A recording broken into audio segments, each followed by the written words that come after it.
आपण पाहत आहात मार्मिक समाचार, बातमी मागील सत्य। बाबासाहेब आंबेडकर आणि भारताच्या संविधानाचे शिल्पकार, प्रज्ञासूर्य, युगप्रवर्तक डॉक्टर बाबासाहेबांची 134वी जयंती आहे। या जयंतीनिमित्त मी तमाम महाराष्ट्रातल्या बाबासाहेबांच्या चाहत्यांना, नागरिकांना, अनुयायांना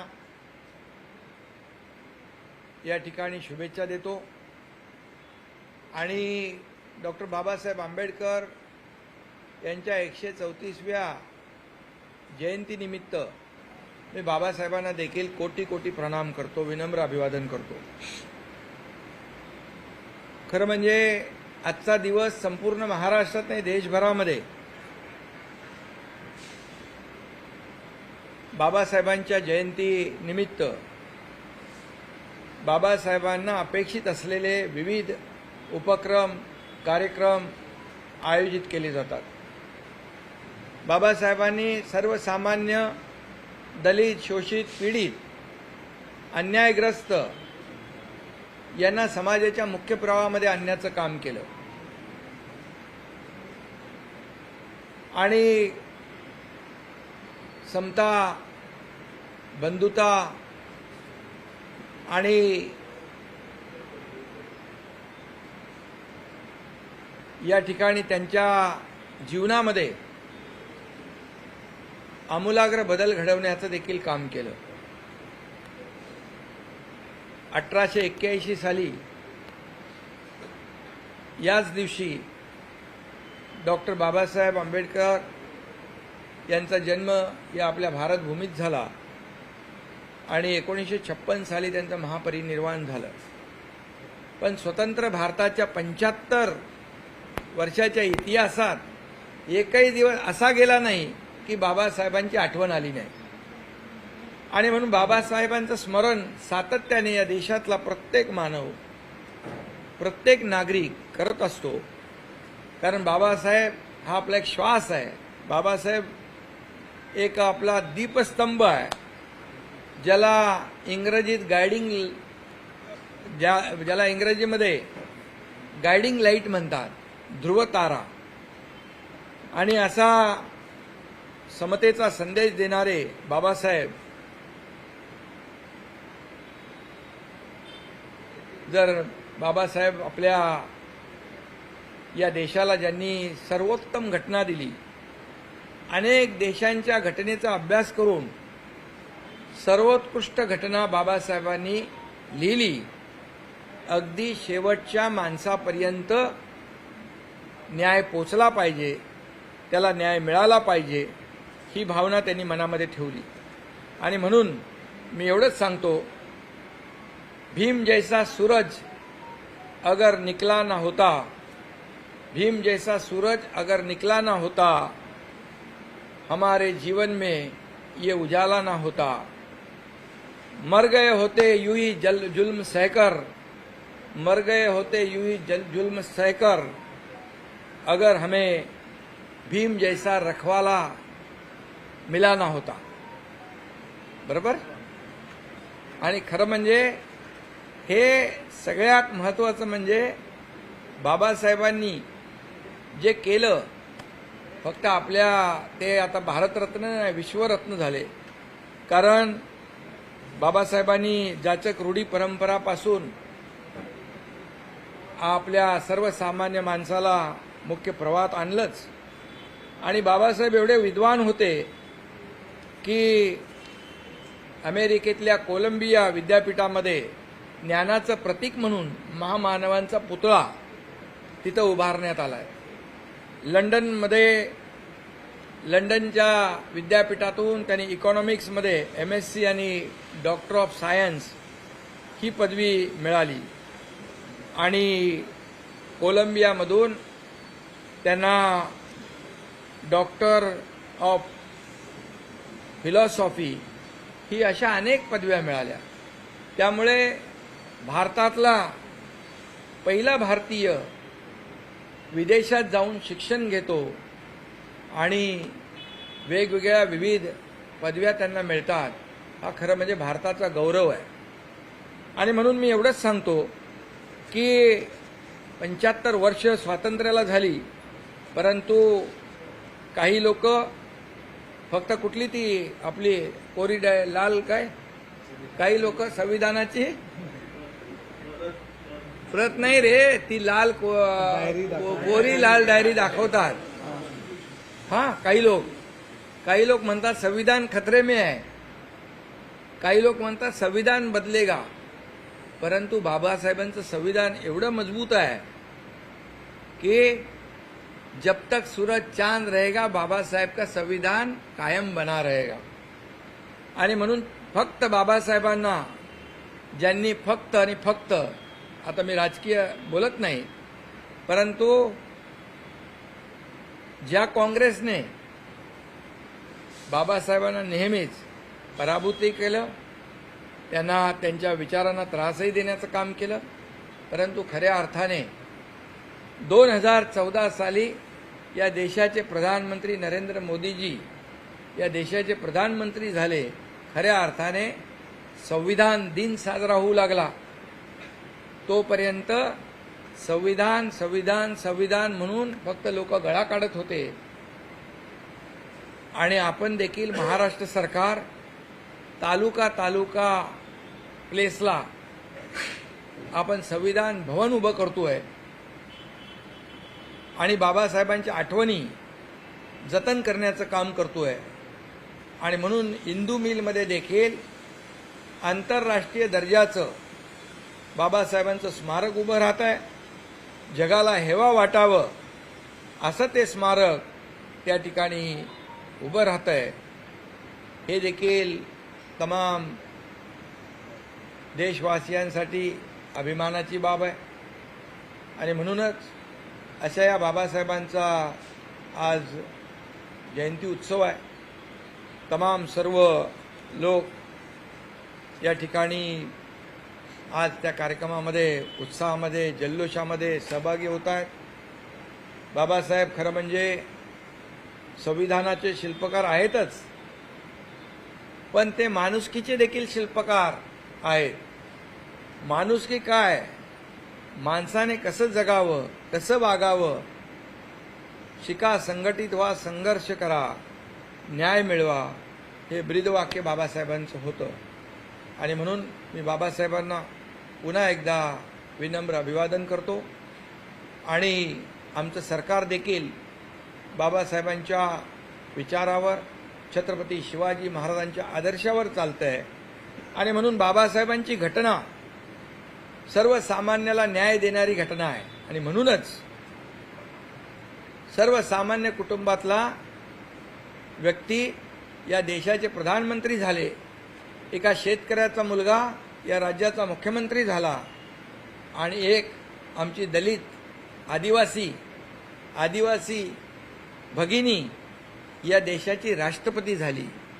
ही सगळी जादू आहे, ही किमया आहे, ही बाबासाहेबांच्या घटनेची आहे, बाबासाहेबांनी लिहिलेल्या घटनेची आहे.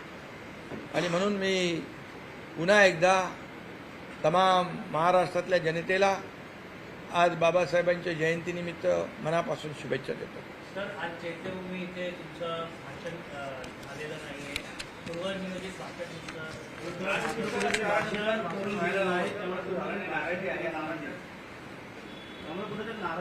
कुणाची? अरे बाबासाहेबां चैत्यभूमीला जाणं, बाबासाहेबांचं दर्शन घेणं, बाबासाहेबांना विनम्र अभिवादन करणं, यापेक्षा दुसरं मोठं काय असू शकतं? त्यामुळे आज बाबासाहेबांची जयंती चैत्यभूमीला झाली साजरी, आम्ही सगळे गेलो. आता इथं तुमच्यासमोर झाली, इथं वेगवेगळ्या ठिकाणी हजारो लाखो ठिकाणी या ठिकाणी बाबासाहेबांची जयंती साजरी होते. त्याच्यात सगळ्यात आनंद प्रत्येकाला आहे आणि मलाही आहे. प्रोटोकॉलप्रमाणे मुख्यमंत्र्यांच्या अगोदर तुमचं भाषण नियोजित भाषण असताना कुठं डावळलं गेलं असं देखील बोललं. अरे बाबा, त्या भाषणापेक्षा बाबासाहेबांचं दर्शन मला मोठं होतं.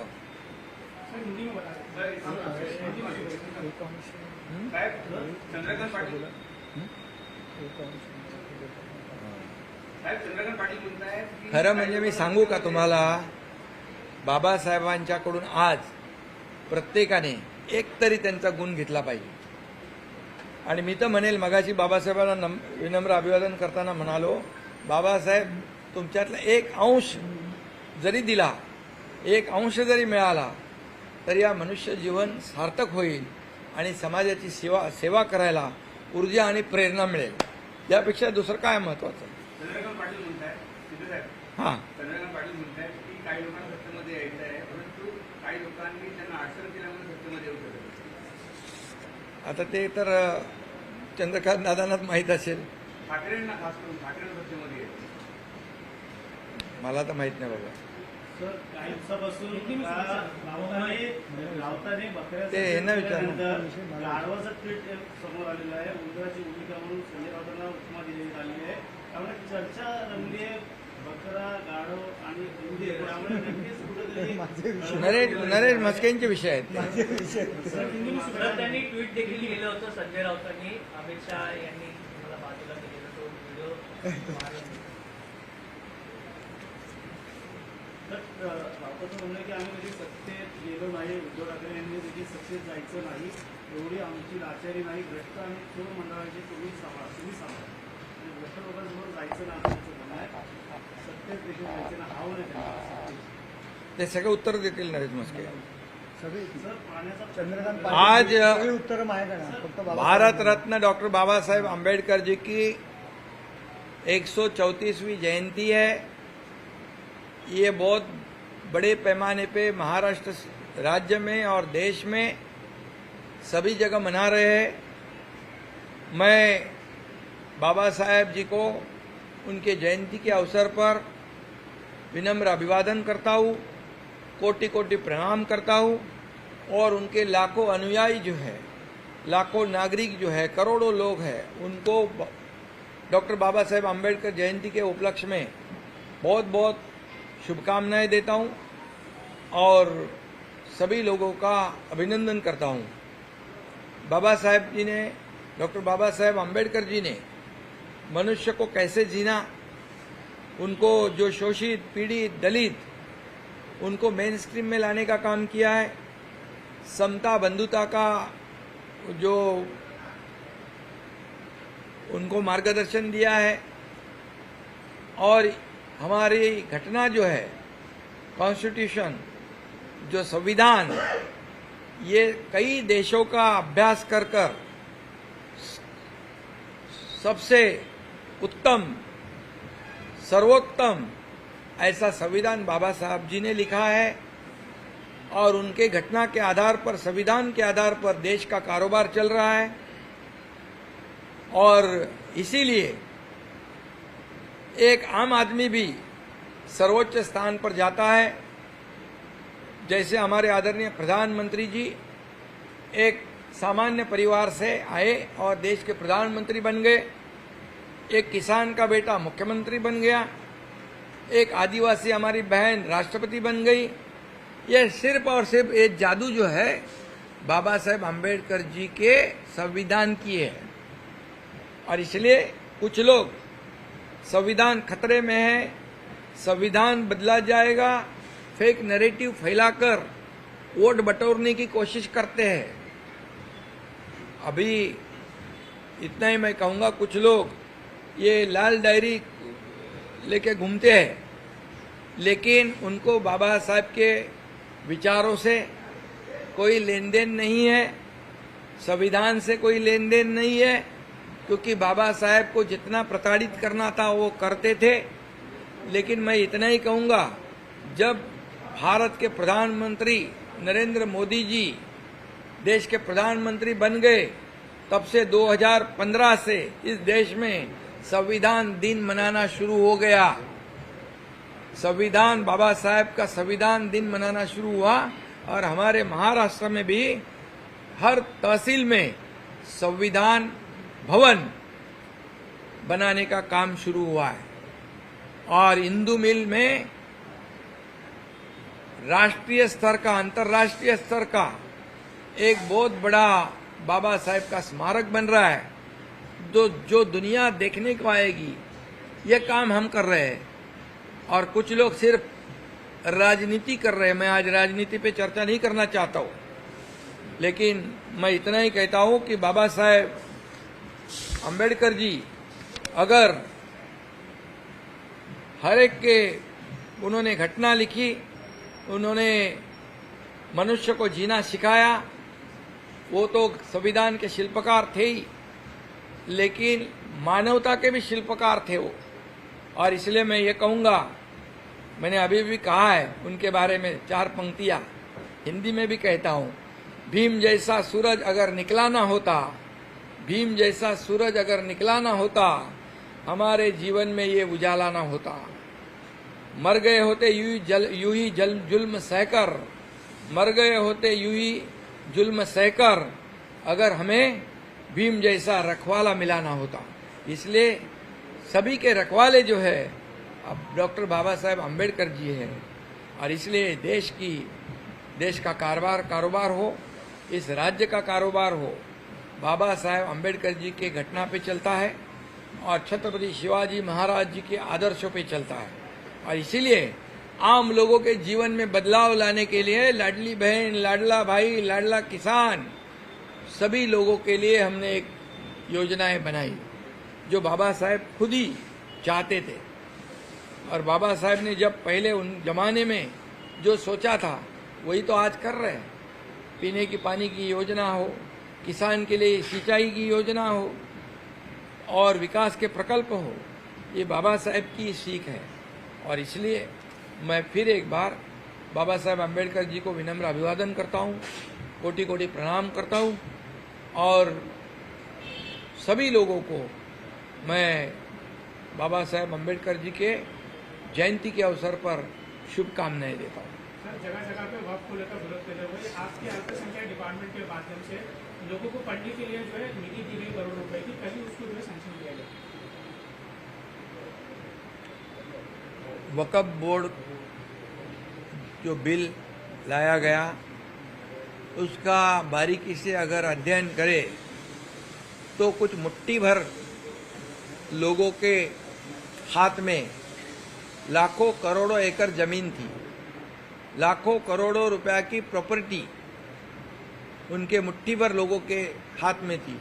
अब वो मुट्ठी खुल जाएगी और उसका फायदा जो है आम मुस्लिम समाज की बहनें हैं, भाई हैं, बच्चे हैं, विद्यार्थी हैं, उनको मिलेगा।